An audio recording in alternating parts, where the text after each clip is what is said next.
And if you're interested in going back to it, we can share with you the ORN page where you can find the recording.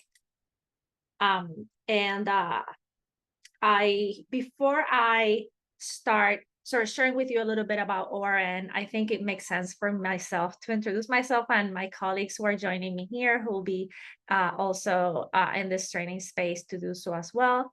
My name is Tanagra Melgarejo Pulido, and I am part of National Harm Reduction Coalition. I've been with National Harm Reduction Coalition for 7.5 years in their capacity building and technical assistance team. I'm going to hand the microphone over to my comadre and friend and colleague, Yesenia, so she can introduce herself. Hola, hi everybody. I'm Yesenia Garcia, capacity building and community mobilization manager with NHRC for the last 4 years. I'm based in Los Angeles. I provide a lot of technical assistance to California programs that are doing syringe services. And so I'm happy to see you all here, being your California person. And I will pass it over to Jose.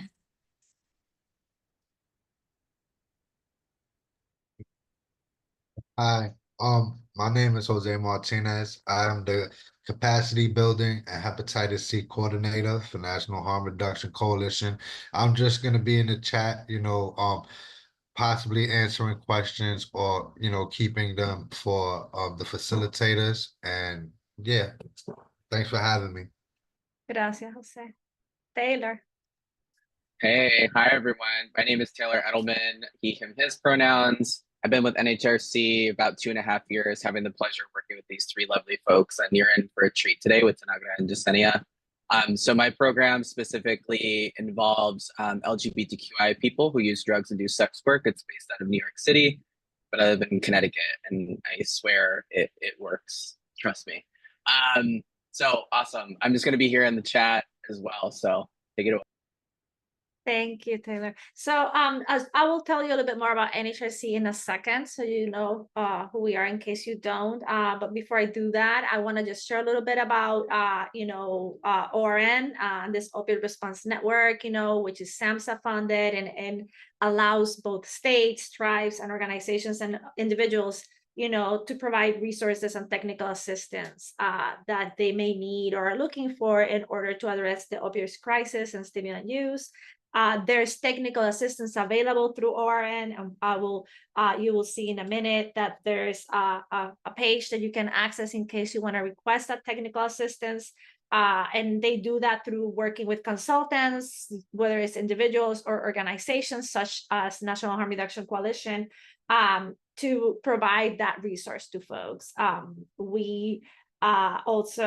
They have available, each state or territory has a technology transfer specialist who are also experts in implementing these evidence-based practices. If you have questions or are interested in submitting a technical assistance request, you can do so by visiting their webpage, which is here, and you'll have access to the slides. I will link them to the chat box before we leave today, so you will have access to them and access to this information, or you can email them at orn@aap.org. This trainings and this initiative is funded by SAMHSA. I won't bore you all the details, but it's there in case you need to know the grant number and everything else. And the goal of ORN, the goal of this project is to build on existing efforts, enhance, refine, and fill gaps when needed, while avoiding duplication and not recreating the wheel, right? They want to bring in folks that have the expertise, the knowledge, the know-how, and allow folks to connect, organizations, community members, individuals to connect to them as they feel it's needed. And here is their overall mission.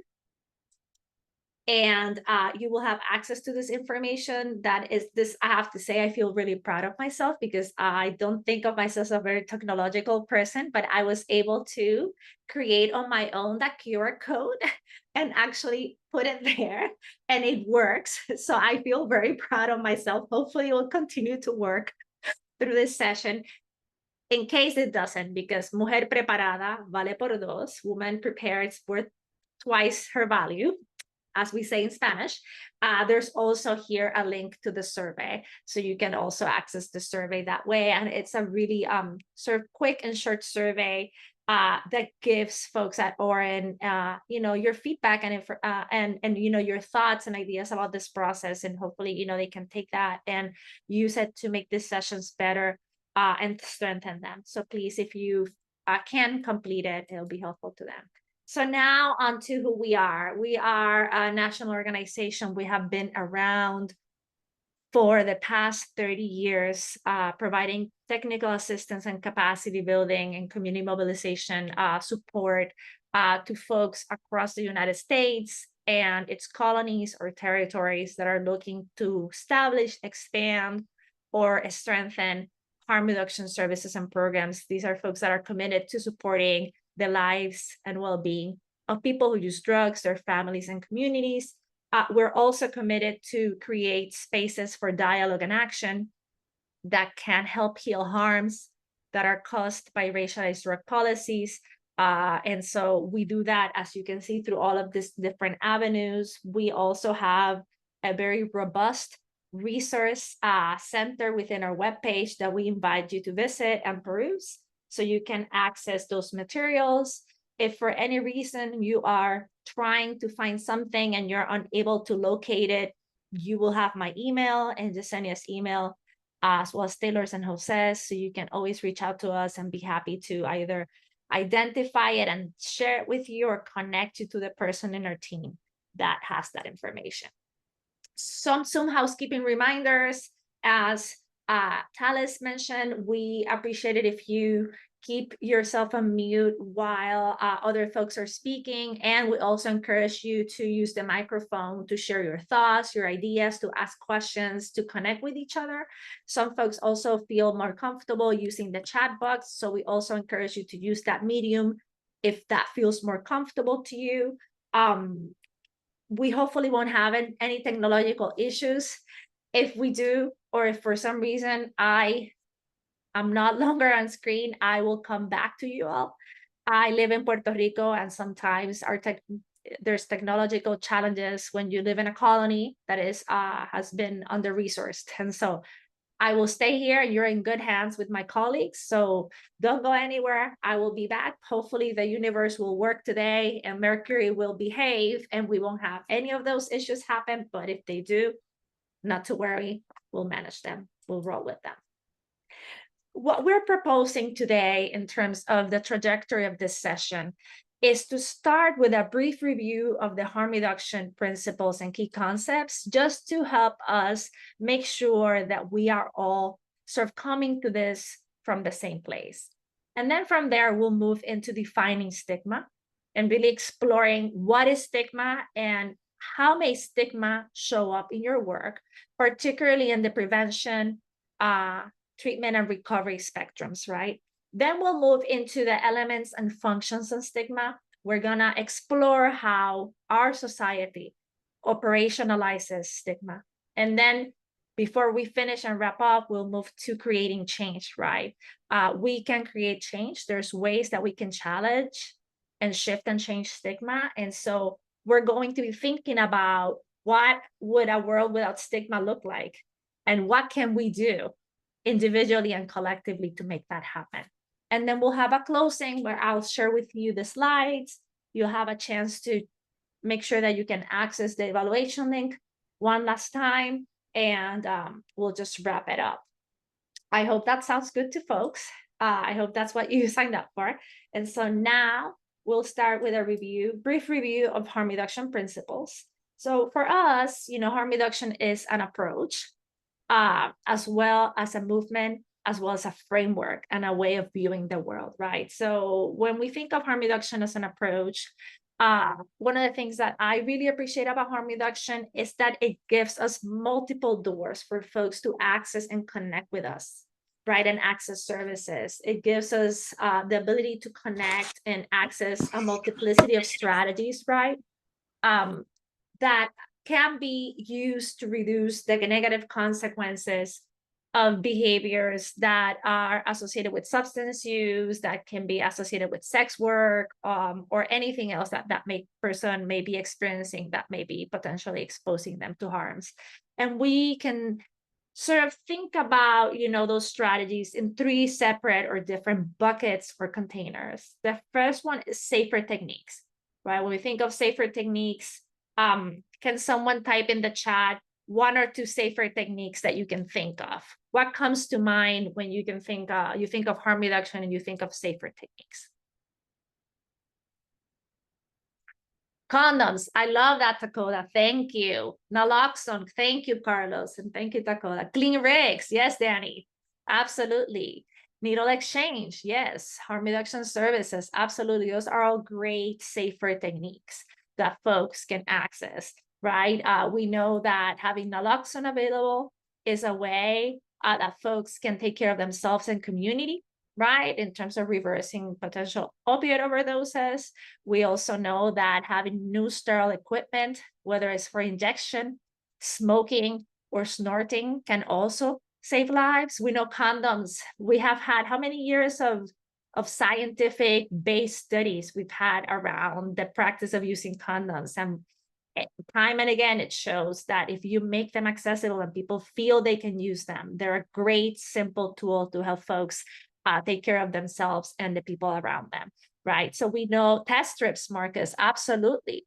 Fentanyl test strips, which we know that folks that use drugs, using their ingenuity and their love for their community and for each other, they repurpose them, right? And instead of using them to test fentanyl in urine, what they did was use it to make sure that they could test their substances to ensure that they could stay alive, right? In the absence of a drug supply that is safe for folks, in the absence of technology such as drug checking services, test strips can be a tool that folks can use to stay safe and help their community stay safe, and also to help us engage people in conversation about their use as well. There's also managed use. And managed use is that space where folks are thinking about or considering maybe shifting or adapting their use, right? They're not necessarily focused on abstinence or hinged on abstinence.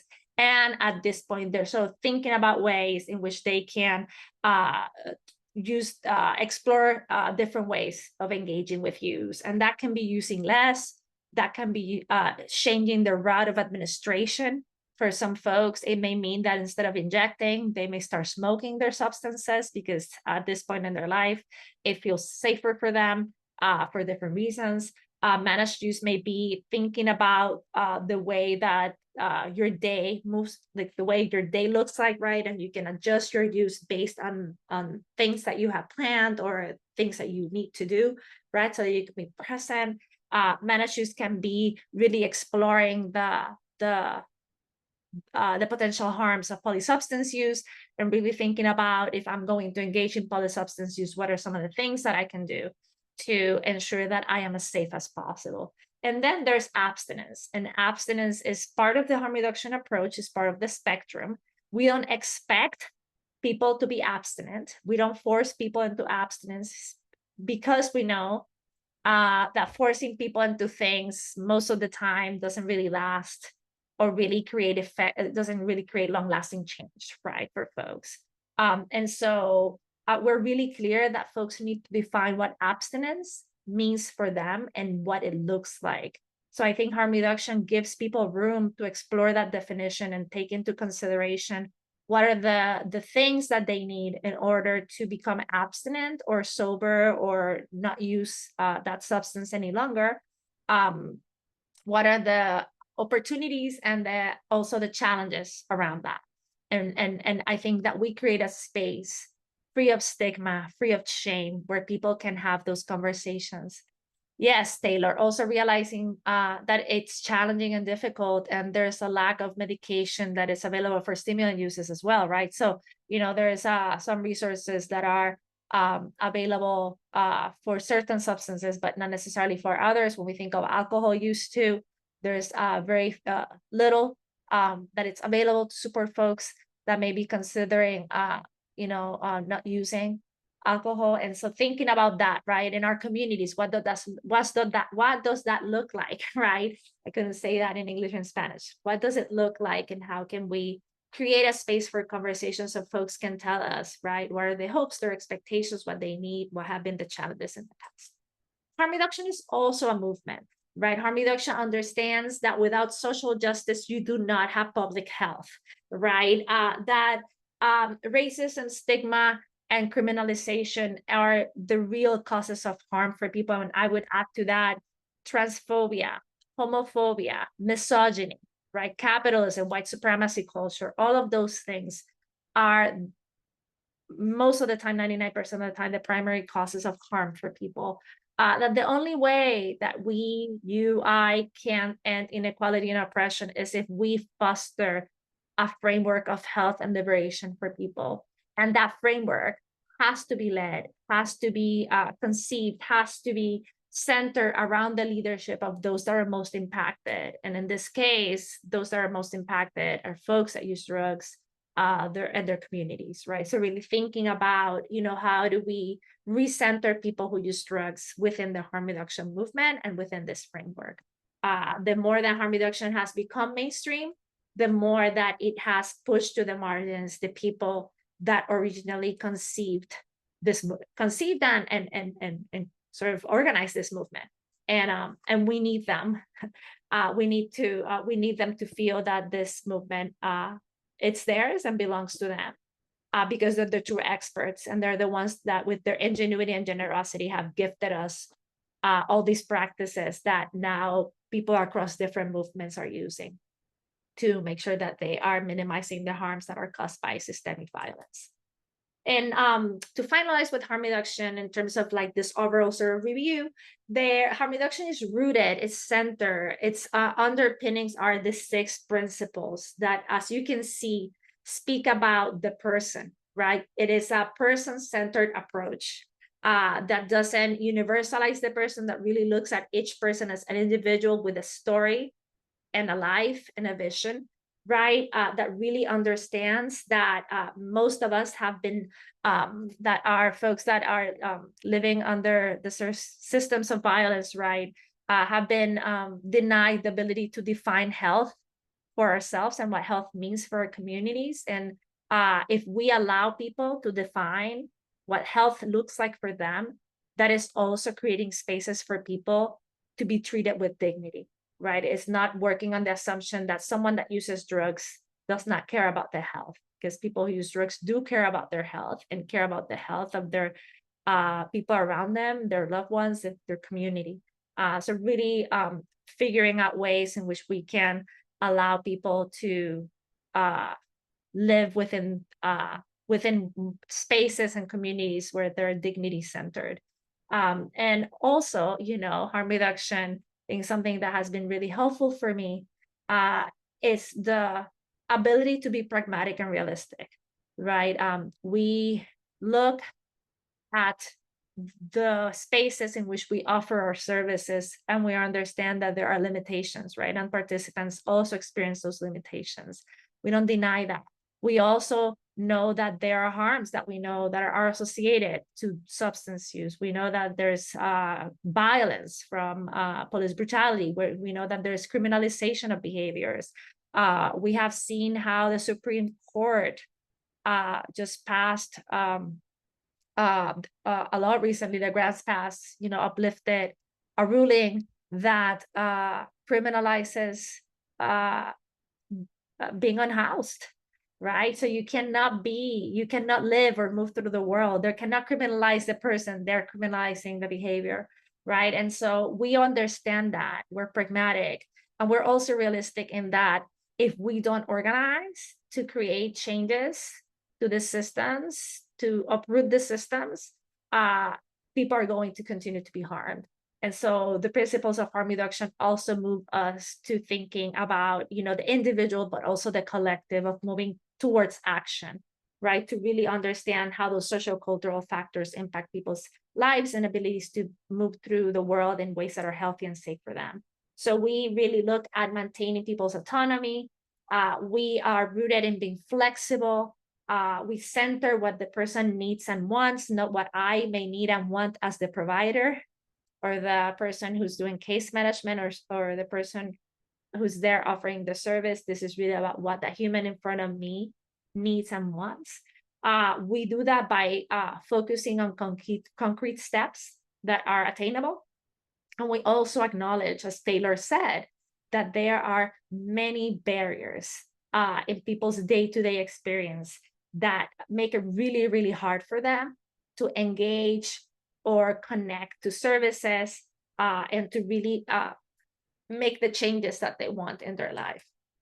So, reminder for us that this is not a one-size-fits-all approach. We look at each person as a world, as a microcosm, as a human being, right? That in a holistic way. We really think about accessibility and the importance of accessibility again. You know, what good does it do if I have a service that people can connect to because it's not in a language that they speak, right? What good does it do if I'm offering a service that is not rooted and centered in the person's experience, right? If I can't offer services for folks that are queer or identify as women, right? Or are folks that may be also living in rural communities where it may be challenging, right, to access services because they're really sparse and remote, right? So thinking of accessibility and what does accessibility look like or mean for that community. We also go beyond curiosity, right? We really sit with the person and we develop relationships, right, that are rooted in respect and consideration. And we really want to get to know what that person needs and wants. So it's about taking the time to build that rapport. And we do that by capturing people's lived experience, by really trying to understand, again, who that person is, what their context is, what their gifts and their challenges are. We take all of that into consideration as we move through this harm reduction practice.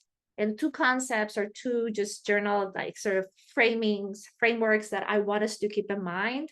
I don't know if that's the right word, but that are really important, particularly when we're thinking of stigma and the impact of stigma in people's lives, are personal autonomy.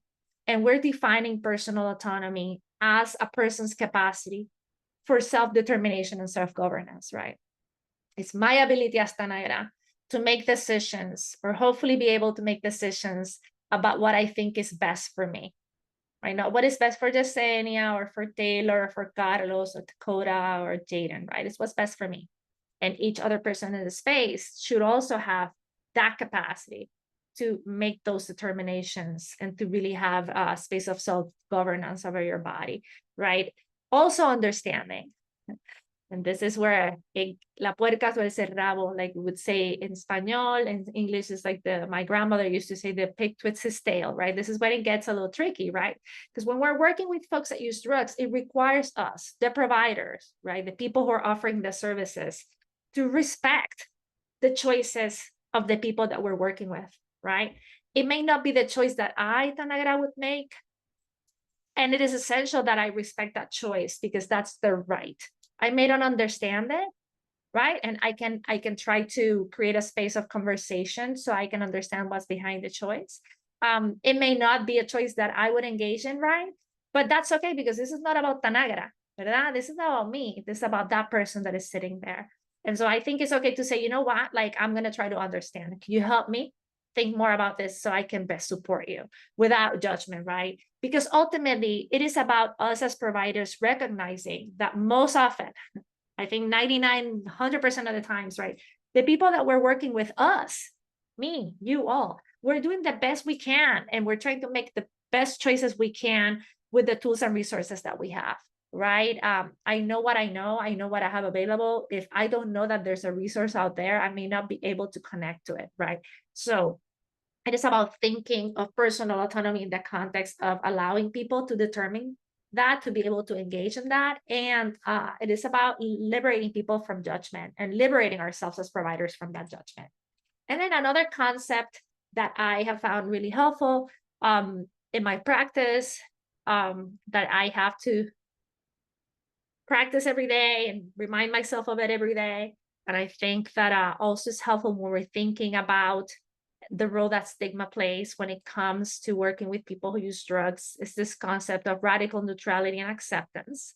And this is a concept that was developed or implemented by Pat Denning and Jeannie Little, who are the founders of the Harm Reduction Therapy Center, who are based out of Oakland, California. No, San Francisco, California.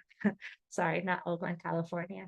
And Pat and Jeannie were the first folks that were offering counseling, mental health, behavioral health services from a harm reduction lens. They infused harm reduction into their therapy practice, right? And it just has made such a difference for those folks that want to shift their practice to be able to do that, right? And so what they mean by radical neutrality and acceptance is that they're telling us that if we're providing harm reduction services as providers, we have to be willing to grapple with ethical gray areas, right? And sometimes it's like there is a rule or a regulation in my program and it's there. And I know that if I implement that rule and regulation, I will end up causing more harm to this person.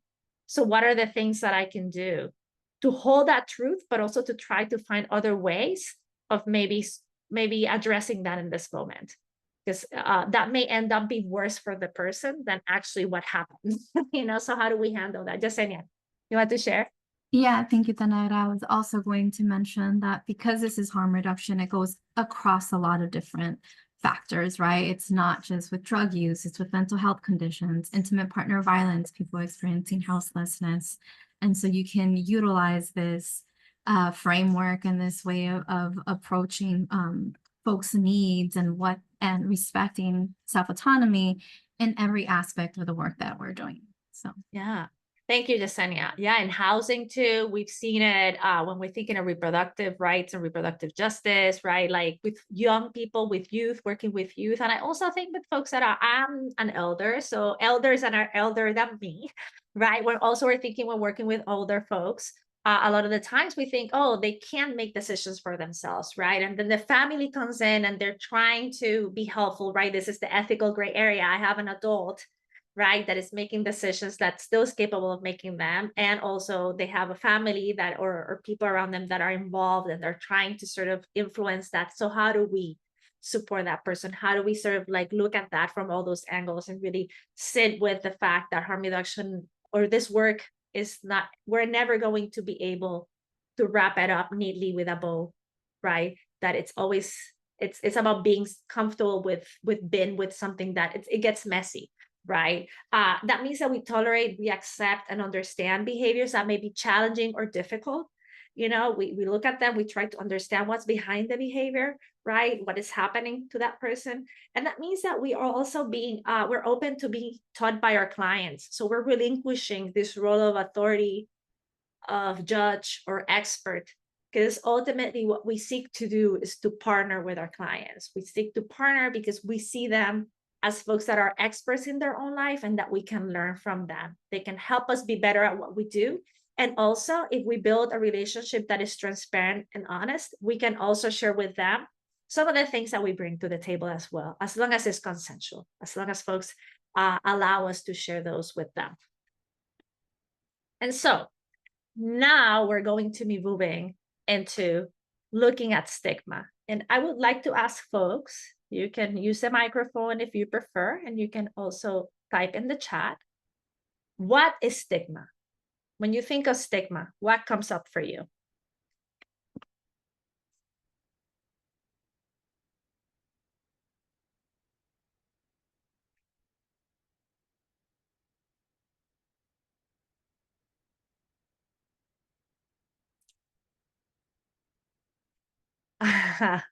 The stank face when you mention someone who uses drugs, right? Yeah, like a face, like you're visibly uncomfortable, right? You're feeling some sort of way about that person. You're not saying it, but you don't have to, right? Because body language speaks volumes.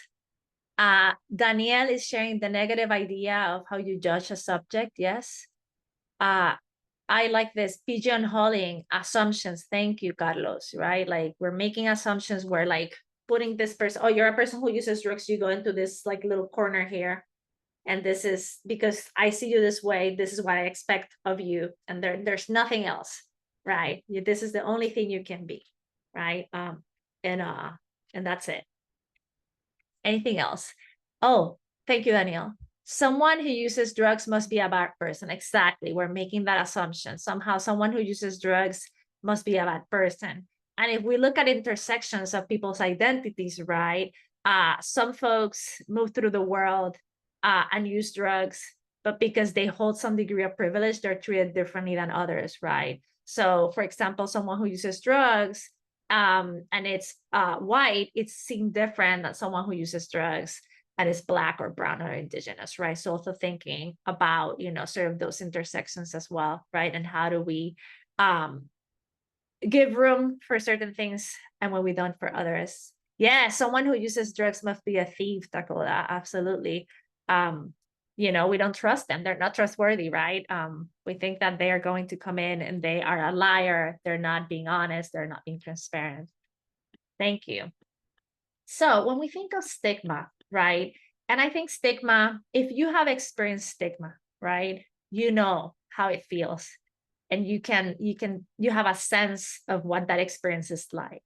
And I also think stigma can be, for me, a concept that like, it can be sort of like, not tangible in many ways, although it ends up, right? So you just feel it's a feeling, right? It's an experience that comes from ways that we feel and think about people, right? So I like sort of this image because it helps me to sort of figure out a way of understanding the ways that stigma operates, right? And I see here when someone is grabbing their purse or putting it closer because the person that they're walking by looks like someone who might use drugs, right? Or when we cross the street because we see someone that may be speaking to themselves, right? Or maybe moving in a way that feels agitated, all of those things, right? That people think are subtle, but are not necessarily subtle, right? And how many banks are, pharmaceutical companies, you know, capitalism is stealing from us every day, you know, and we don't grab our purse. We actually open it up. So thank you for that example, Dakota. I hope I'm pronouncing your name correctly. If I'm not, please let me know. But I really appreciate those examples. You totally are pronouncing it right. You're good. Oh, thank you so much. I appreciate that. But if I wasn't open to also hearing how to do it in the best way. So we think of stigma. Stigma starts with stereotypes, right? Ideas, as you were saying, that we have of people. People with mental health conditions are incapable. People who use drugs are fragile. People who are unhoused are dangerous. People who have a history of opioid use cannot recover, right? So it starts with these ideas that become stereotypes. So how everybody that looks to us like a person who may be using drugs falls into this category, right? And from these ideas, then we move into our beliefs, right? And that becomes prejudices, right? That we have about people. We start thinking people who use drugs, as you explained in the chat, they're scary. They can't be trusted. They're bad people. They're bad parents. They're selfish. They don't care. They're not smart. I heard someone say once, they're not motivated, right? They're freaking flyers. They're shameful, they're less than. So from ideas, we move to beliefs, we move to the heart. And what we see in society are not the beliefs or the ideas, although this is where the actions are rooted from. What we see is the discrimination. But that discrimination did not come from like nowhere, right? It comes from a place, and that place is ideas and beliefs, stereotypes and prejudices that there are about people. And discrimination can take place in two realms that intersect, but for the purposes of this session, we're looking at them separately. There's the social discrimination, right? I don't want people living next door to me. I think they use drugs. I don't want that person. It's kids playing with my kids. I don't want them to be my coworker. I don't want that treatment center in my community. I don't want the harm reduction program in my community. I don't want that van parking in the Walmart parking lot to offer services to people, right? I don't want to see it. I don't want to know it. I want to ignore it. And then there's the structural discrimination, right? And that's when we don't hire people who use drugs or have a history of substance use or a history of having in some way or another interacted or having interface with the criminal and justice system. We don't provide support for folks, right, to be able to set them up to be successful when they're employed. We don't provide recovery education or education around, the impacts of all these violences in the space of work, right? There's an example here around health insurance that doesn't provide equal coverage. And this is an example that is based out of our own personal experience at National Harm Reduction Coalition. So, yes, Yesenia. Even within our own organizations, right, there's a hoarding of resources, and there's policies that say, instead of being housing first, and even though sometimes they say they're housing first, they're really not, right? And so there's a hoarding of resources that happen even within the structures where those support and those services are supposed to be accessible. Yeah, and we make them inaccessible by deploying stigma. Thank you for that. So it's like, if we have health insurance that doesn't cover certain medications, at National Harm Reduction Coalition, our health insurance at one point did not cover medication for opioid use disorder. So our colleagues who needed that medication had to pay for it out of pocket in order to get it. And it was not until we reviewed our policy that our executive director realized this and was kind of shocked. And this is the National Harm Reduction Coalition. So if our colleagues, our friends, the people that work with us didn't feel safe saying that, imagine what it would be like in other spaces, right? And so what the executive director did was that they looked for a health insurance policy that covered all medications. That way it was available to anyone who needed it. And people didn't have to ask for that because it was covered, right? So it made it accessible universally to everyone.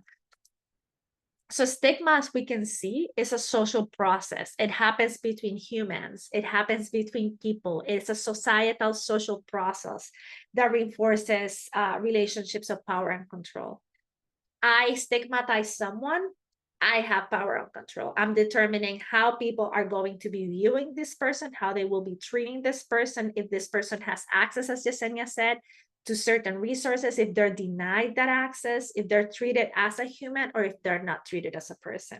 And what that means for the person who's experiencing the stigma is that they lose status and they're discriminated because the fact that they're being stigmatized, right? So they're seen, as you were saying, folks were saying in the chat, as less than, as not human, as not capable, as not folks that can be partners with us in these processes.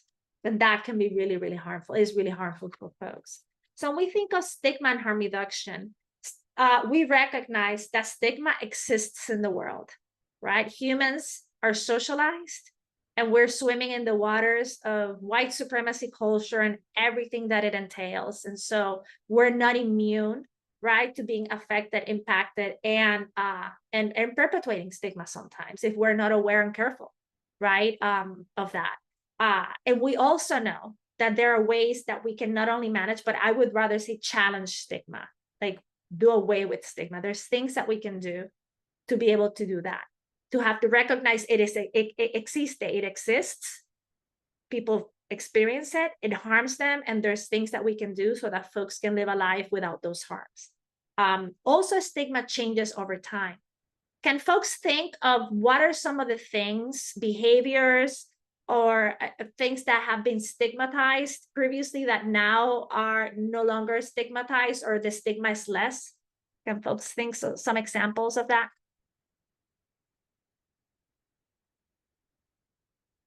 Yeah, marijuana, cannabis use. Anything else? Are you watching the Olympics at all? I like the Olympics. I have a complicated relationship with the Olympics in so many ways, just as I have a complicated relationship with museums too. And I want to have like folks get everything that was stolen from them back, right? Because that's the way it should be. Go back to where it came from. Right, yeah. So, and also honoring that I live in that tension. I've been watching the Olympics and I've seen so many athletes with visible tattoos. I've been watching the Olympics since I was a little kid, and I remember that it was very seldom, if ever, that you saw an athlete with tattoos. As someone who has tattoos, I was really happy. I was like, oh my God, it's gonna become this, more, I don't know, accepted to have those tattoos. So thinking about that, and that I was just surprised and thinking about that the other day. I was like, all of these swimmers that are swimming in this heat have visible tattoos that would have never happened. I see here sex work to a lesser extent, Carlos, in some circles. Daniel is saying Columbus. Could you tell me, Daniel, I don't know if you have access to your microphone, Daniel, but could you share a little bit more about what you meant by Columbus so that I can understand? I don't know if you have access, but if you can. Well, I remember back then, like, Christopher Columbus Day, like, it's still to this day, like, still a holiday. People are revering him as a person who discovered America. Mm-hmm. But in actuality, the way he got through America and the way he colonized America was filled with lots of violence, death, pillaging. So Yes. in a way, like we saw for the person who he really was, like, the way how he got to that route, and it changes our thoughts about him. Yeah. And so now instead of like saying Christopher, thank you, Daniel, for that explanation. Instead of thinking of Christopher Columbus Day, we are talking about Indigenous Peoples Day. We're really reclaiming the people who were impacted by that violence of colonialism, right?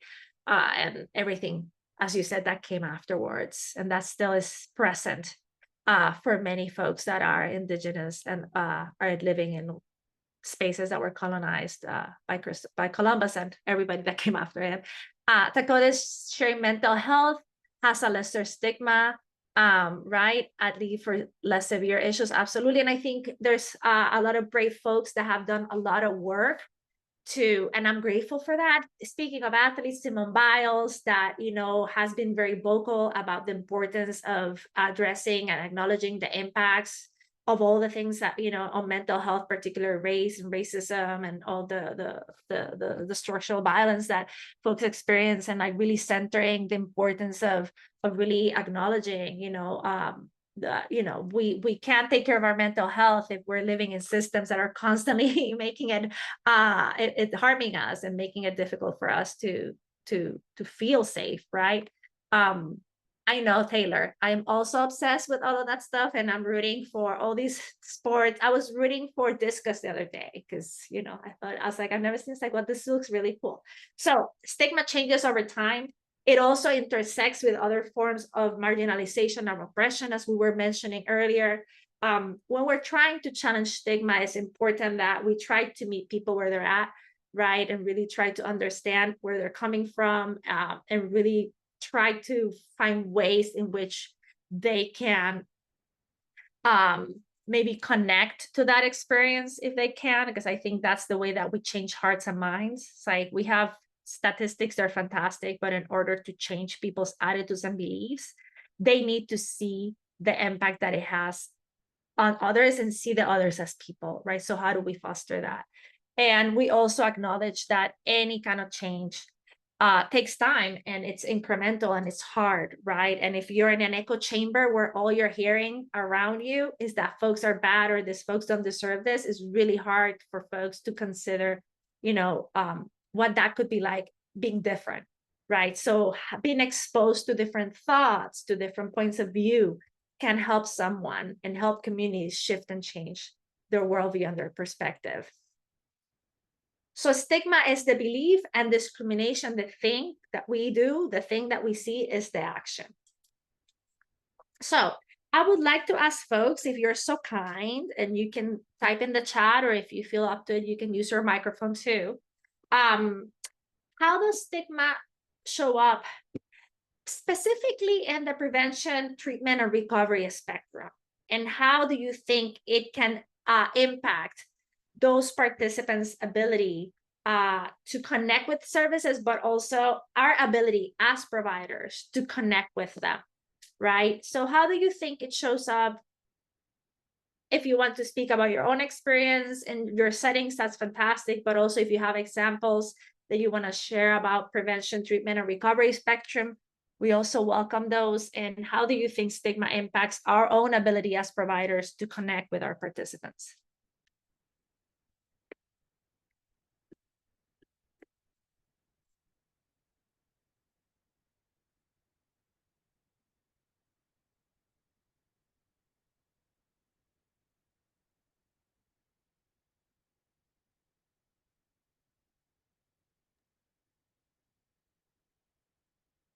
I can share an example, Dani. Yeah, go for it. Having to choose in treatment between mental health services and sobriety, right? And certain psychotropic medications being viewed in treatment as drugs that are not accepted, right? And so Yes. in order to maintain sobriety, you have to leave the treatment that you've been on for a really long time, which then is going to cause a lot of instability in that person's life. Yeah, absolutely. I think also if we think about folks that are pregnant and parenting, right, that may be in using medications, right, that are, I know someone who was in a medication that was an opioid, and they were really concerned that when they gave birth, they would have to interface with CPS, because it doesn't matter if it's prescribed, you have a doctor working with you, all of that. It just triggers this sort of response that can be really harmful to folks if we're not aware of what you're saying, the impacts that it has long and short term on the person. Right. Even antidepressants for women that are, or parents while they're, pregnant. And we do have a few examples in the chat then. Oh, awesome. So I'm going to read them. Dakota is sharing, I think by removing our own stigmas will allow us to connect to our participants easier, causing them to be more open and honest and allowing for more help. Absolutely. I think being aware of where they come from and like being mindful when they show up, right? And managing that, and also thinking about ways in which we can shift and change that for ourselves really gives us room to then see the human in front of us and connect with them and make them feel safe, right? That they're seen and heard, Dakota, as you're saying, as human beings, as people, right? That they feel that they can trust us to give them that space to share with us what they need, what they want, not what they think we want to hear, right? But what's behind what they need and want. Thank you for that. It's a great example. Thank you. And Danielle is sharing here, what we would like not to admit it. We always have some sort of stigma when we work with our clients. For example, when they act out, we would assume it's because they might have been inebriated. While it is not to say they're not, the reason can be something else entirely, like facing a recent trauma. I think, Danielle, that is such a great, thank you so much for the honesty around that. I think that it's true. We are driven to make assumptions, right? That's the way that the waters in which we're swimming socializes us and sort of makes us move through the world. So recognizing that is powerful in and of itself. And I think something else that I'm seeing you bring up that is really important is that not if we are working in spaces and not acknowledging trauma, we're doing a disservice to participants, right? Because the systems are constantly re-traumatizing us and re-traumatizing participants. And so working from a trauma-informed lens can help us, right, to acknowledge that sometimes participants will behave in ways, right, or trauma may show up. And then if we see someone and we have that understanding, right, and we operate from a trauma-informed lens, from a healing-centered engagement lens, the way that we view that person is different and our response will be different, right? So I think catching our own reactions, right, is important. And also going back to how do we integrate trauma-informed care and trauma-informed responses to our work, right? When people have been going through 5 different places and they've been told no, and they show up to you and you're the 6th person, they're tired and hungry and have not rested well and it felt like crap, right? And feel dehumanized and unseen. It's really hard for folks to put in a happy face, right?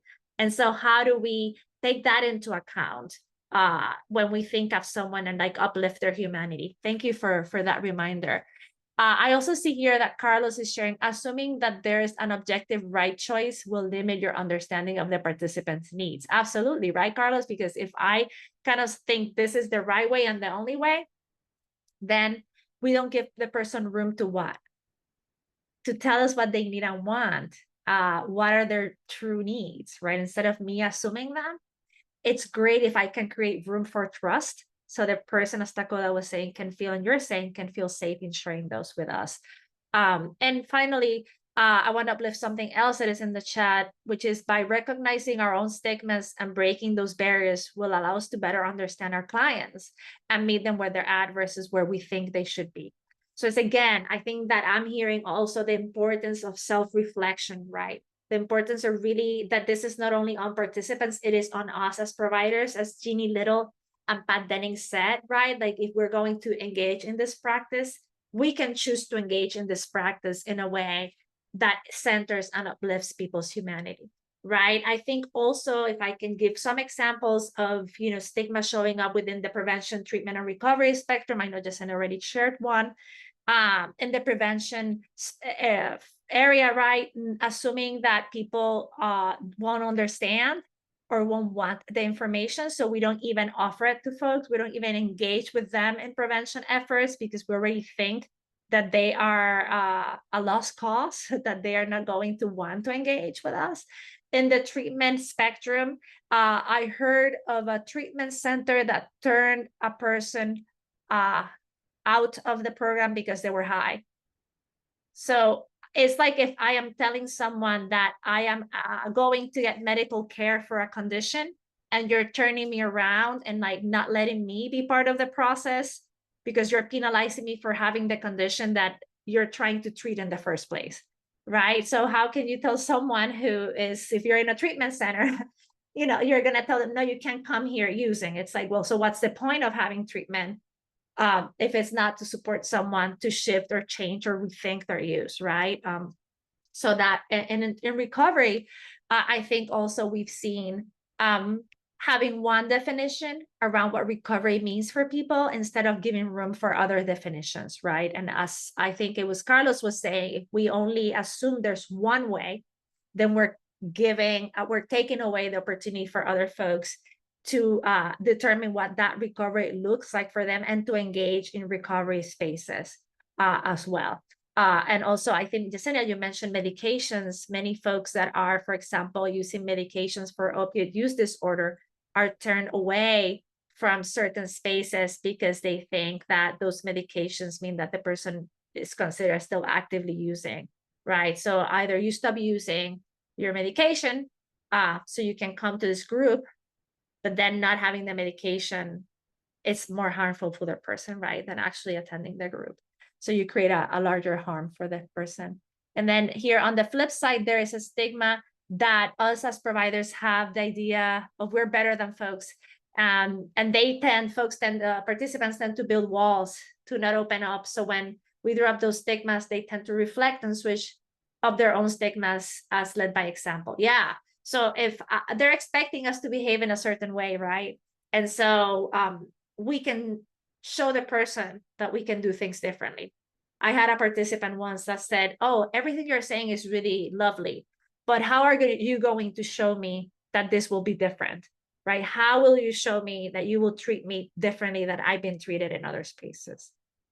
And I had to say, I think if you give me the opportunity to collaborate with you and build a relationship, I hope I can show you that I can be different, right? But I know it's going to take time to build this trust. I hope that you give me the opportunity to do that, right? And I was able to do that, and the person trusted me, and we were able to work together for several years. So what are some of the key elements? Yes, Yesenia. And I'm sorry, I was just going to add to that last comment as well on how that creates self-stigma, right? So, you're talking about reflecting, and some of that reflecting is also going to happen in that person internalizing all that stigma and feeling all those things that are felt about them, all the lies, all the discrimination, all the stereotypes is also going to be internalized. And you're going to talk about that right now, so I'm not going to get into that more. But no, pero gracias, thank you. But it's true, right? I think self-stigma is one of the most pernicious form of stigma, right? Because I have internalized, as you said, I believe all these things, and then I myself deny the opportunity of myself, or asking for what I want, or trusting in myself. It really impacts people's self-esteem, their ability to be to engage in self-efficacy, in autonomy, to trust ourselves. Is really painful. It's really, really harmful. Self-stigma also leads people to isolation, and we know that people die in isolation. You know, there's already so much isolation that happens in this capitalist society, right? Johann Hari said, the opposite of addiction is connection, right? And so what are the ways in which we can foster connection for people? And it's harder if I'm thinking no one wants to be connected to me because I'm bad, I'm not good, I'm dirty, I'm not smart, I'm not caring, right? And so that piece of self-stigma sometimes is very much overlooked, Yesenia, and thank you for lifting it up because I think it's really important. And I see Jose sharing, that's why harm reduction, we are big on language because we internalize everything from conversations to music to movies. We have our people internalize bad thoughts that won't help them when the shit hits the fan, better fill them with love, right? And yeah, person first language, Jose, thank you. People are not behaviors, people are human beings, right? And human beings that are complex and messy and strong and beautiful and powerful, all of those things exist within us, right?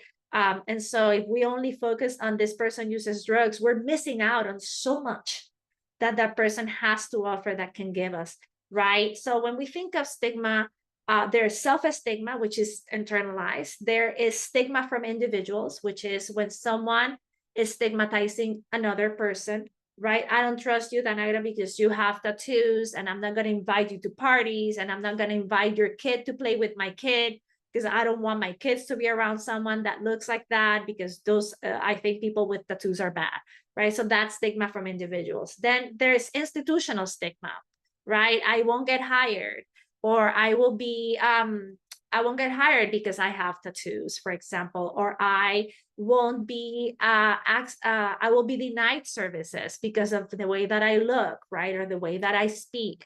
Institutional stigma can also mean that certain participants are exposed to higher surveillance than others, right? We treat participants who use drugs because we don't trust them differently, so we don't give them the same access that we would give other participants that we think don't use drugs, right? That's just an example. And then stigma through association, right? People that are my friends, that are my family in community, right? They're seen with me, and somehow, because they can't trust me because of my tattoos and the way that I sound, somehow they also won't be trusted, right? Because they're connected to me, because they have a relationship to me. The same happens with people who use drugs, right? Here in Puerto Rico, for example, everybody knew who the family of the person in the community that used drugs was. And that family and that everybody that was associated with them experienced also some degree of stigma because of their relationship and close proximity to that human, to that person. And in order to stigmatize people, we have to also acknowledge and recognize these key elements of stigma, right? Stigma is rooted in blame and moral judgment, right? I am better than you because I don't do those things. And well, you are unhoused, that is your fault. You could have done things differently, right? So we punish, we blame, we shame people, we criminalize people.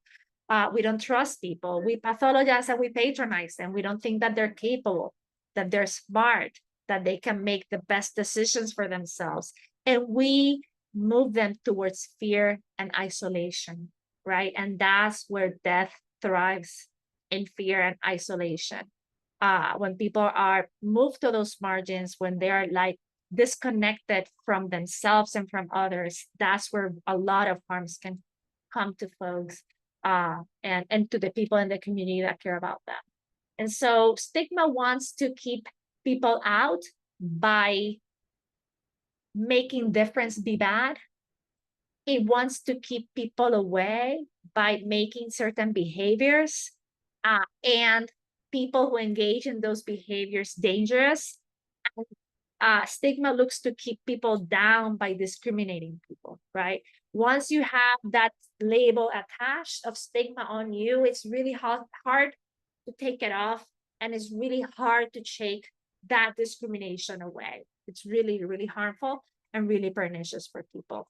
So now, what I would suggest, if folks are okay with this, is to take a brief 10-minute break, and then we will come back to the second and final part of the session, which is really looking at, okay, so how do we create change? What are the things that we can do, right? As individuals and also as folks that move through and work within the system. So we will come back at 16 past the hour, And we will resume the session, okay? And let me see here so I can pause the recording. No, how do I pause the recording?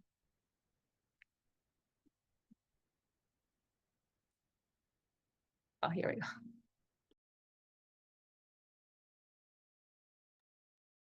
Well, everyone, welcome back as we move through our second part of our session.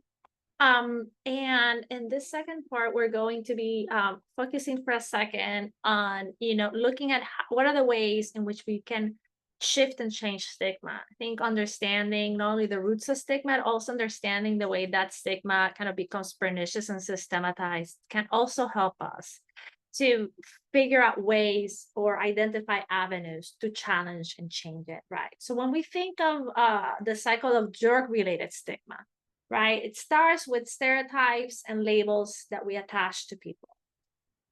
Person who uses drugs, person who injects drugs, person who engages in sex work, right? A bad parent, unreliable, dangerous, criminal, bad person, all of those things, right?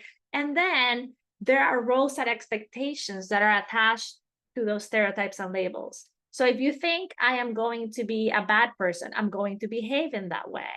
If you think I'm not going to be reliable and not successful in the program, then I'll probably start, behaving that way. I'm going to start meeting those expectations that people have about the role that you have assigned to me, that is rooted in those stereotypes and in those labels. And that means then that for those of us that have that experience, our opportunities are limited. So then now I'm not going to offer them, access to this group session because they will never show up. Or I'm not going to refer them to employment because they will probably be fired in the first 3 days. Or I'm not going to give them access to this information, which gets to what Yesenia was saying earlier about power hoarding, right?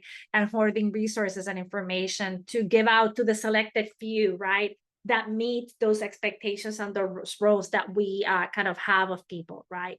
And then from those limited opportunities, right, then it means that people internalize the stigma, and that stigma becomes reinforced. Then I'm thinking, I'm a bad person, I'm not reliable, I can't be trusted, I don't deserve that apartment, I don't deserve that job, I don't deserve to have a relationship with my kids or with my family or my community. And then that just recreates stigma and perpetuates it, right? And it becomes this cycle, right, that repeats itself over and over and over again, right? You paint someone as a villain, and eventually they will willingly step into their role. Absolutely, Jose. Yeah. You want me to be bad? I'll show you bad. You think I'm not a good person? I'll show you. You think I'm not trustworthy? Okay, right? Because that's what you expect of me. I can't change your mind. And that's the way you see me, right? And so people also sort of step into that role because they don't feel there's anything else for them, because they don't think anyone else can see them differently, right? And that's just perpetuates that cycle that, as we said, is really pernicious and harmful. And what we want to do, and we can do, and I'm inviting us to try to do and work towards, is to create a virtuous, is that how you pronounce it? Virtuoso in Spanish. I love it much more in Spanish than in English. Virtuous, how do you pronounce it in English? Virtuosus or virtuous, excuse me. Virtuous cycle. Thank you. Which is a climate of trust, right?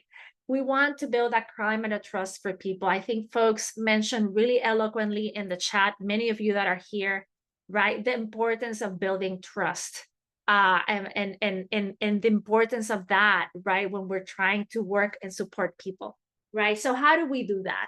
How do we build a climate of trust? Why would we, right? We want to do that because if we build this climate of trust, we're setting people up to have positive outcomes, not only for themselves, but for their communities, right? We are really fostering through that cycle of trust, that climate of trust, right? Those positive outcomes for people who use drugs in their communities. And we can do that by why? By fostering, how do we do it? By fostering connection. The opposite of addiction is connection, right? Fostering those interpersonal linkages. Folks, feel isolated. Stigma isolates people, pushes them into the margins. We have the opportunity to create spaces or give room for people to come to spaces where they can connect to each other. They can reconnect with themselves, reconnect, and I'm touching my heart, right? Reconnect with our humanity, right? And then connect to others. And we also, by doing that, give ourselves room to work with participants in creating and building this organizational climate of trust, right? When people feel safe in our spaces, that helps us build trust, right? When people feel seen, it helps us build trust. When we are transparent with people about the things that we can and cannot do, we build trust with people, right? I think if we're upfront about our expectations, as well as what they can expect from us, we're building that climate of trust. And if we do that, we can also build or rebuild systematic trust, because we are doing this work in a corner of a bigger system, right? And folks can trust us, but that don't mean that they trust the system, right? So we, as folks that are working within the system, can start pushing and challenging to shift and change stigmatizing views, stigmatizing policies and practices, right? And we do that through what? Through bringing a lens of cultural safety to the space. And cultural safety, we have a whole training on cultural humility and cultural safety, right? Language justice. This piece of language justice is a part of building cultural safety, offering trauma-informed care. It's part of building cultural safety, right? Acknowledging those social-cultural factors is part of building cultural safety.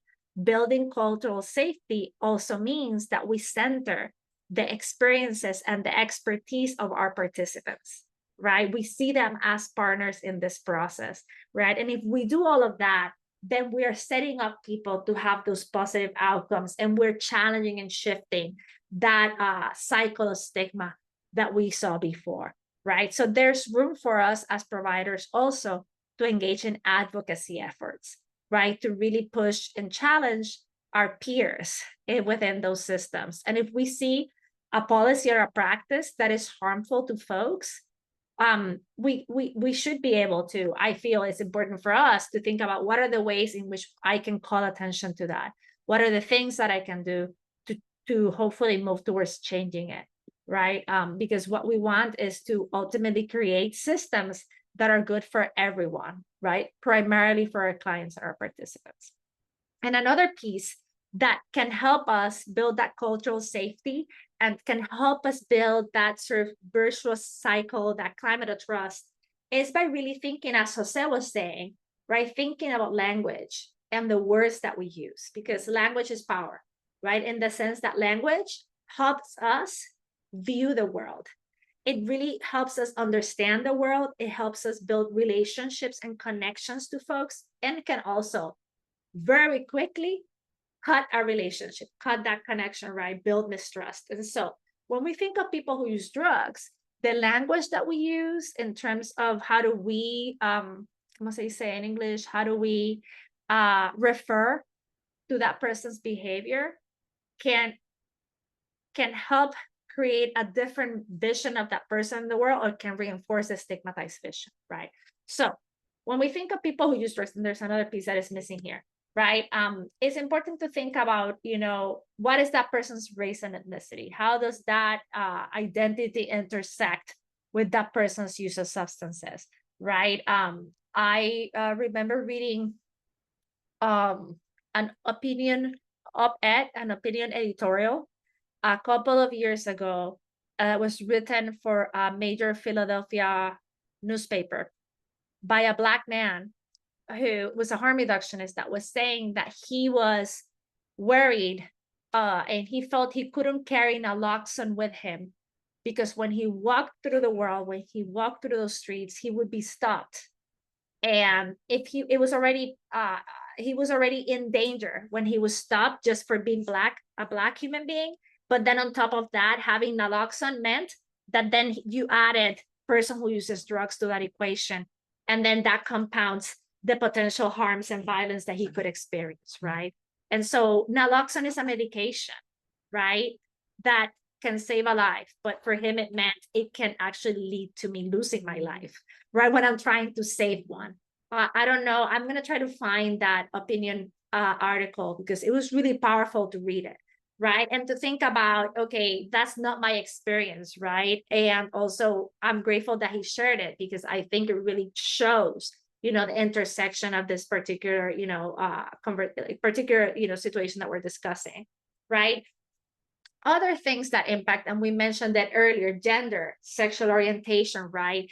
I worked with, many years ago, I worked with women who were survivors of intimate partner violence. And I had participants who also use substances. And the level of stigma and the level of shame and harm that those women experienced through the system, right? Particularly when it came to child custody cases, was barbaric. Their partners also used drugs, but the way that the system gave them a pass because they were men or identified as men was very, very different than the experience that women had. They bore this triple stigma. Here you are, a survivor of intimate partner violence, a person who uses drugs, right, and a parent. You know, it's like all those three things, it's like they were just beaten down, right? So again, the labels, the language, the impact, the intersection, it can magnify the stigma. If it's a prescribed or street drug, if I told you that I took an Adderall this morning to help me focus, to come into the session, you probably wouldn't think twice about it. If I told you that I smoked a little bit of methamphetamine before the session to help me focus and have energy, some folks may be a little bit like, wait a minute. The difference between Adderall and methamphetamine is what?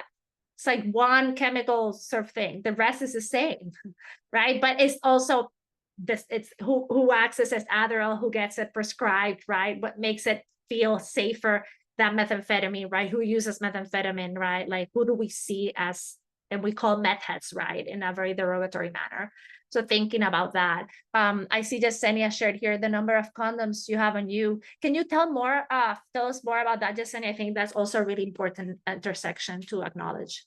Yeah, so you're going to be picked up if you have a certain number or of condoms on you, particularly if you are a Black or brown transgender woman walking down the street at night, right? And so you're most likely to be arrested and be associated with sex work if you have condoms. And if you are a sex worker, that's going to prevent you from obviously doing your work in a safe manner if your condoms are constantly being taken from you, or that you're scared to carry those condoms on you because most likely you will be associated with that. Yeah. And I think it was in Washington, D.C., there was like a walking while trans sort of ban happened because they were stopping. Yes, and in New York, the walking while trans ban was repealed. Thank you, Taylor. So we see that also, that intersection and that assumption, right, that we make about folks, you know. And again, condoms are what? They're scientifically proven tools that can help folks take care of themselves and people around them.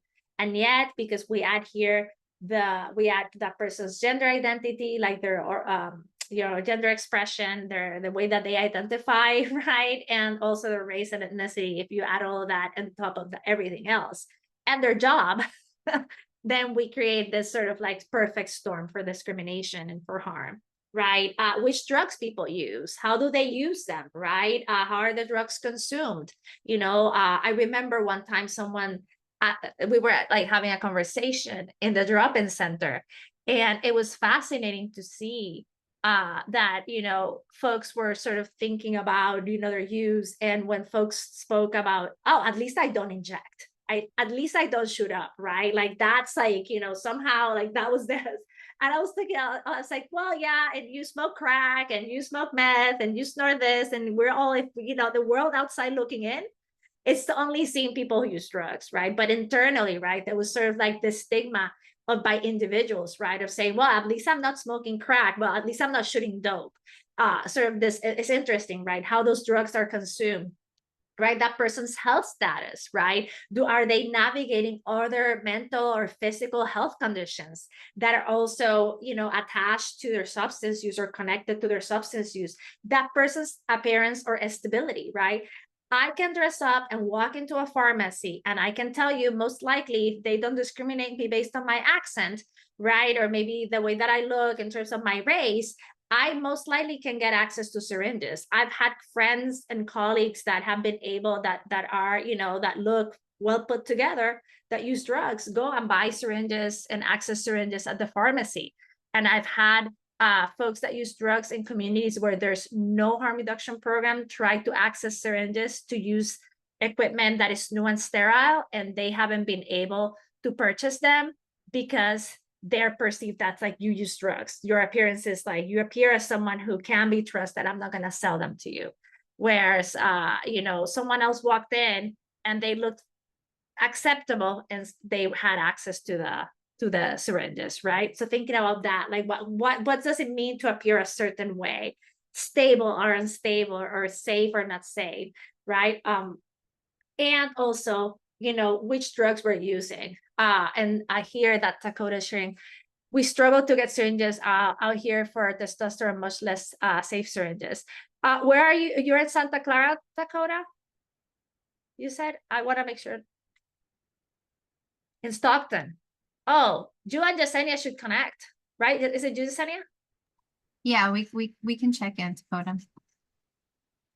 That sounds great. I'll put my email again in the chat, but Yeah, everyone. yeah, we can help figure that. I think Yesenia has probably strategies and ideas of how they can support with that. So that's not a challenge, or hopefully can make it easier. I'm sorry that that's happening. That it's challenging. Thank you, Yesenia. So I would love to ask folks another question. What do you find most challenging when you're confronting stigma within your communities, within your spaces of work, or if you have ideas within the prevention, treatment, and recovery spectrum? And what has been helpful, you know, to you when you're doing that work of challenging stigma? What is most challenging, and what has helped you to challenge the stigma?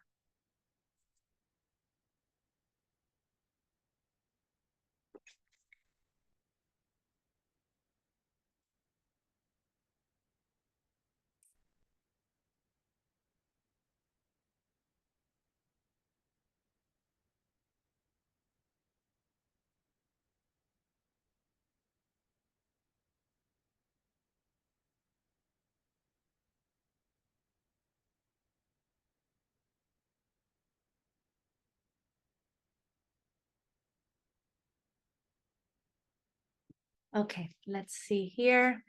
I see some folks are typing. Oh, thank you, Taylor. Absolutely. Thank you so much for dropping that in for folks. That'll be and I think we can try to also make it accessible to folks as well. I'll try to link it in the slides at the end. Thank you. What's most challenging when you're confronting stigma in your communities, within your workspaces?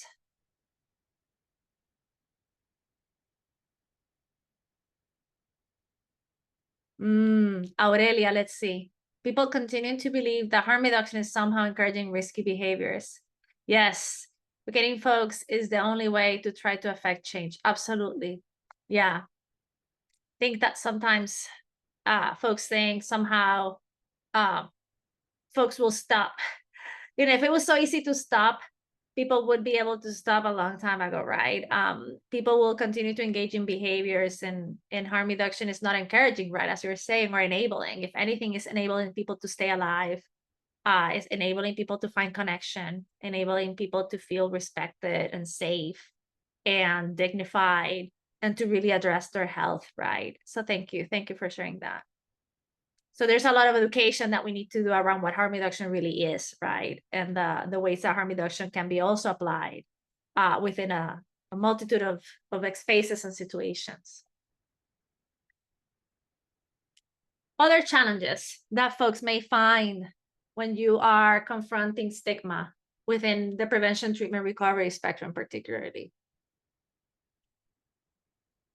I think one of the things that I've heard from folks when we've done work with folks, particularly in the treatment recovery spectrum, is this definition that you have to be abstinent, right? And there's only one way to be abstinent of all substances. And somehow, if you're not abstinent from, you're using methadone or buprenorphine, or I choose to use alcohol, right? Because I don't have a problematic relationship to it, that somehow I am not sober and I'm not welcome in those spaces.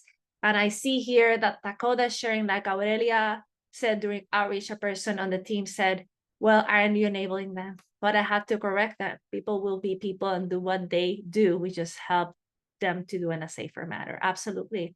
And I'm sure you do at Dakota also, not only in a safer manner, but in a manner that is rooted in care and respect and I think love, right? Which is the other piece that we forget. Thank you. And I see here Taylor is sharing. I recently read a quote by someone who said, I am proud to enable people if that means I'm enabling them to access the things they need to survive and thrive. Absolutely. I love that. I think we should borrow that quote, Taylor.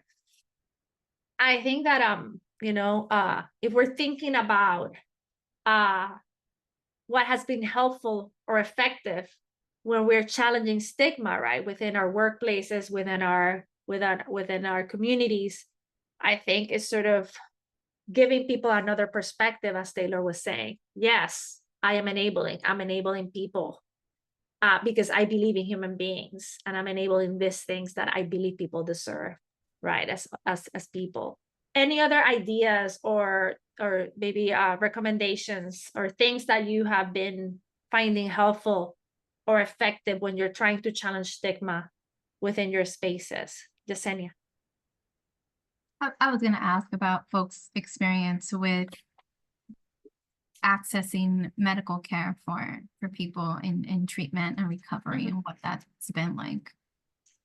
Yeah, because that's a big challenge, and there's a lot of stigma, medical stigma, and reasons why people don't go and seek medical care, right? And they haven't for a really long time.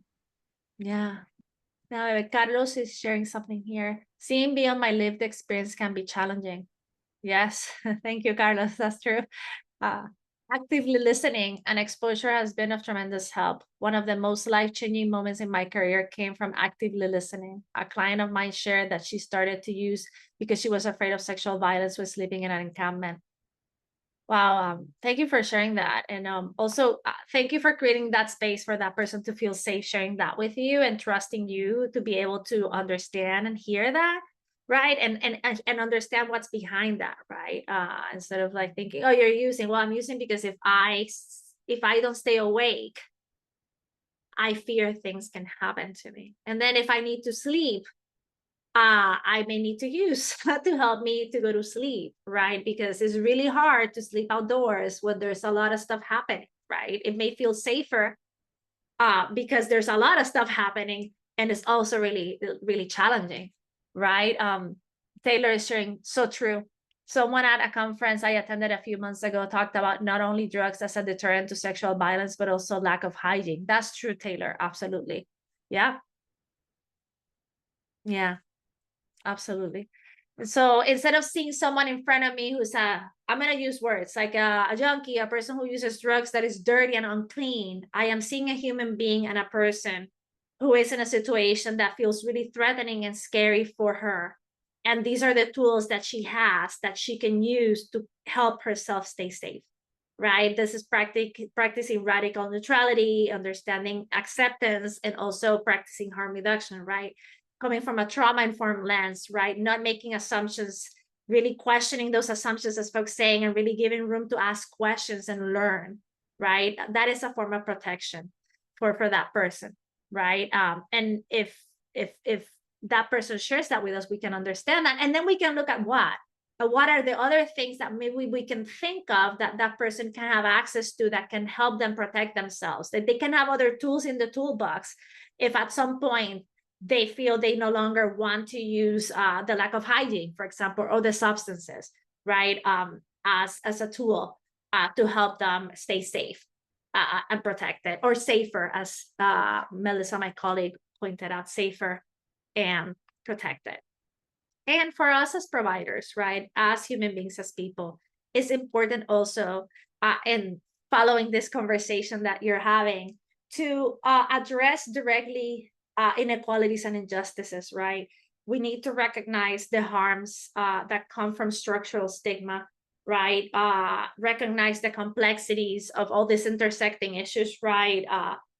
Poverty, class, racism, isolation, those past traumas, sex-based, gender-based discrimination based on gender identity or expression, right? Inequalities impact a person's ability to deal with safely or effectively deal with behavior-related harm. Yes, I will make these available to all of you right after we finish, Dakota. I'm gonna link them and you'll have access to them. Yeah. And so thinking about someone who's unhoused, right? When I'll give you an example of in Puerto Rico. In Puerto Rico, recently, they passed a law, this where I live. Our minimum wage here was $7.25 an hour. It's taken 4 years to come to $10.25 an hour for the minimum wage, right? Recently, there was a study that some folks here did around the skyrocketing prices of housing because of gentrification and because of expats moving from the States here for the because this become a tax haven. A studio apartment here in Puerto Rico is $3,000. That's the median rent. When you're making $10.25 an hour, there's no way. I mean, you're not a magician. There's no way, unless you have a money tree in your apartment, like you can go like this, that you are going to be able to make that rent. Imagine having to rent a place when you have to pay first and last and sometimes security. That's 3,000 by 3. What? How much is that? 9,000 bucks, right?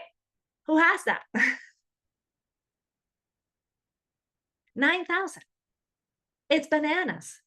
So we penalize people and we tell them you are putting yourself in harm's way because you're unhoused and you are dirty because you don't care about your health and your well-being, when we're looking at the roots of this, which is capitalism, which is this structural violence that people are facing, that they're being uprooted, they're being pushed aside and pushed away from their housing, that there's people coming from outside and they're displacing people by buying buildings that people have lived in for 10, 15, 5, 20 years, kicking them out and then converting them into Airbnbs, right? Where they can make themselves rich and make a lot of money. A lot of the Airbnbs in Puerto Rico are controlled by 2 people who are connected to the government and don't live in the island. You know, so when you think of that, it really enrages you, right? And I see that in California and I see that across the United States, right? So that's why addressing these injustices and inequalities is important, because it goes to the root of stigma and it moves it away from being an individual issue to looking at it as a systemic issue that we need to address, right? It impacts us as providers too within the systems. It leads us to compassion fatigue. It leads us to burnout, right? It leads us to also feeling hurt and harmed, right, as well. And so what does it mean for all of us here to challenge and dismantle stigma? How do we create change, right? How do we do that at the individual, organizational and community level, right? So at the individual level, as Jose called upon us, the language that we use. I came to harm reduction many, many years ago, and we did not use person-first language. We talked about drug user. We talked about needle exchange. We used different language. Language is alive. And as folks have come into the movement, it's shifted now. And now we're working towards implementing and adapting person-first language because it really centers the person in the process, right? So the language that we use when we're working with people is important. And teaching that to others and teaching ourselves the language, right, that people are using in our communities, that they're using to connect and to refer to each other is important. Building those relationships that are honest and transparent and authentic with participants is also crucial, right? If it's okay and it feels right, it's not about me, it's about building this relationship with a participant. Disclosure and dialogue are really powerful, right? When someone that you're working with can identify that you share the same experience, it can help move the relationship a little bit faster, because there's things that they don't feel they need to explain to you or to me, because we have lived them, right? So there's that common understanding, and that can be really powerful for someone. And also for us to educate ourselves. That personal development is crucial. You know, many times, you know, I have had to think, wait a minute, like if I'm going to be working with this community, I have to teach myself. I have to learn. I can't put the onus on the person or the participant. I have to do the homework myself. You know, it's that piece of that constant process of reflective and thinking and bringing in that education and that personal development in all areas, right? So we're here today and we're learning from each other, right? And we're going to take this learning, hopefully, and bring it to the organizational level. And so we offer training and education for everyone in the organization. I always say, harm reduction starts in the front door in reception and goes all the way back to human resources and operations and finance. I am really lucky that we have two colleagues in our finance team, Kayla and Pervez, that understand, you know, harm reduction programs. And so if I need to say to them, listen, I have to find a way to pay people in cash, because that's what they need in order to make it easier for them to access their payment for their subject matter expertise. Kayla and Pervez, instead of say, no, we cannot do it, right? They're like, let me look at the funding source and let me figure out a workaround that is legal that we can use, right? Because they're rooted in harm reduction. They understand the work that we do. I always say that the folks that are in the front desk that welcome people, that's the most important job. They're the first face that someone sees, right? They're the person that holds a lot of the time the energy that the person brings, right? And sometimes they're there and like folks dump on them. So someone trained in harm reduction and trauma-informed care can create a container, right? And has the tools that they need to be able to welcome and support someone. You know, there's nothing more powerful than a participant coming in and sometimes being surprised that you remember their name. Say, yes, I remember your name, and I remember your kid's name, and I remember that you have an auntie, and like, you know, and that's powerful because they feel seen. So that piece of training and capacity building should not only be for case managers, should be for everyone in the organization. Also giving participants outlets for feedback, asking people directly, how are we doing? How am I doing? What can I do different? What can I do better? What do you want me to keep doing because it's working, right? We can also create other outlets for feedback, right? And we can think of focus groups. Yes, Yesenia, cuéntame. No, termina. No, dale, go for it. That just goes back to what I forgot. I'm sorry if it was Dakota that was mentioning, or Carlos, perdón. Someone who disclosed that they're using in order to maintain, you know, so that they don't sleep, so they can stay awake for safety, right? Like that person was expressing a need, right? And so going back and looking at your organizational policies, like, can we create a safe space for folks to sleep during the day? Because sleep deprivation, like that has a huge impact on somebody's health, mental well-being, all kinds of things, right? And recovery. And so there's a need being expressed. What do we do with this information that this person disclosed to me? And how do I implement this in the organization? Because it is a huge need, right? Gracias, Tami. Yeah. Listening to folks, right, that can help us enrich our services. Exactly what you said, Yesenia. Folks need a place to sleep, right? Like, how can we create or connect to someone that may offer that? There's a program in San Francisco that it's a harm reduction program that sits across from a large church. That church, it's opened every day for folks that are living in the Tenderloin that don't have like our own house or own safely house to go sleep there. And so the church is open and they provide pillows and blankets, and people can lay down from the heat if it's really hot outside, but also from the cold if it's cold, and they can rest in there. And that was a partnership between the church and the program, right? And other folks started using it. The same thing, you know, it's about asking, would it be helpful to have a space for folks to leave their belongings in a safe space while you have to navigate meetings or appointments, right? And that happened to us. Participants said, you know what would be helpful? Having some lockers, because I don't have anywhere safe to leave my stuff. So we had some lockers and people could put in their lock, or we can lend them a lock and they could take the key and then they could open it and we can like do all that. Other folks have done baños, bathrooms, right? For folks to be able to come in. Personal hygiene for folks that have uteruses. That's how you say uterus? Multiple, you have one uterus, but people that have uterus, right? That menstruate, if they're menstruating, right? And to be able to also have that space, because, you know, when you're menstruating and you are outdoors, or, you know, I mean, I know that like it can be a pain in the butt, to be honest with you, you know, because it's like it gets messy and complicated. So having that space is super important. So those outlets for feedback are vital. And assessment of our practices. What are we doing? How can we do it better? How can we do it differently, right? Taking that feedback into account and actively figuring out ways to integrate it into the way that we do our work. And then we hire people with lived and living experience. Who is best to offer services? That someone that understands the context, people who engage in sex work, people who use drugs, right? Folks that are living with that expertise. We hire them and we pay them for their expertise and their work, and we learn from them. And then at the community level, we can support creating participant advisory boards that are active, that are not tokenizing, that are really centered in really creating a repository for knowledge and expertise that can help folks engage in advocacy efforts for themselves and their community. Oh, I love that, Dakota. Menstrual cups to the health kits. That's fantastic.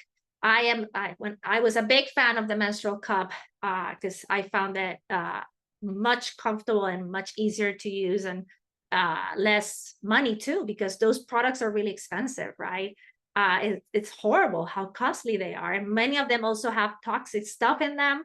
It's no bueno for many reasons, you know. So the more that we can give people the ability to be autonomous and do things that are good for them too, it's fantastic. So that's exciting that you're working on doing that. Thank you for sharing. Also supporting awareness campaigns, or having our own awareness campaigns so that we can shed light to the work that we're doing. I remember going to North Dakota one year to do a training in December, and they were having their first AIDS walk, World AIDS Day walk, right? Which is December 1st. And they never had that in North Dakota.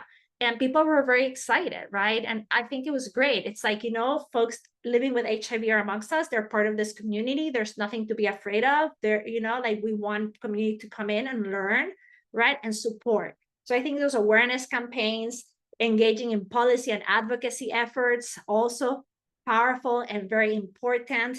And joining events and collaboration with partners. You know, there's ferias, like activities that are fun.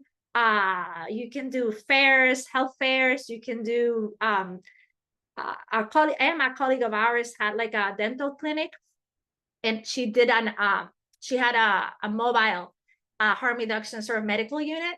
And she also brought in people from other areas of health to join, right? So that meant that participants that came in and wanted to get screened or tested were able to get that there too, get their dental care and get other harm reduction services. So that was really, really cool, right? So you can collaborate with partners, and that also sort of helps us to de-silo the work that we're doing and de-silo those efforts. And as we close, as we wrap up this session, we just have some reflective, some questions for reflection as you're going back to your different spaces. You know, things for us to think about and ponder, maybe to ask our colleagues too, as well, just to create the space for conversation. What are some of the ways in which our institution, may be stigmatizing people who use drugs, right? What are some of the ways people who use drugs may respond to that stigma? And what are some of the strategies that I can use starting this week, today, to move towards dismantling stigma as a provider? So what can I do, right, to make that shift and that change to start challenging or changing stigma and thinking about the things that we're doing, right? Those policies and practices, because if we look at them and we analyze them, we can proactively change them, right? We can do things differently. And it's just a matter of sort of thinking about the things that we're doing that may be stigmatizing, and then taking, you know, some of the reflection and the knowledge that you brought and you created here with you to that space. So I will stop sharing my screen so that I can share with all of you the slides. Please feel free to ask questions if you have any questions as we're moving through last pieces of the session. I also put the link to the evaluation in the chat. Gracias, Jose. Thank you so much for that. I appreciate that. Yeah. So I'm sharing the slides here for folks. And thank you, Taylor. For the syringes, the bulk syringes. Thank you so much for that, Taylor. I appreciate it. And there's that evaluation that can help our colleagues. Thank you to our colleagues, Thales and oh my God, where is another colleague? And Erwin, thank you for being here and supporting us with offering interpretation for this session. And thank you everyone. Thank you for being here. You have our emails. I'm gonna type mine here. I'm gonna stop the recording, Fanny. Gracias. Thank you.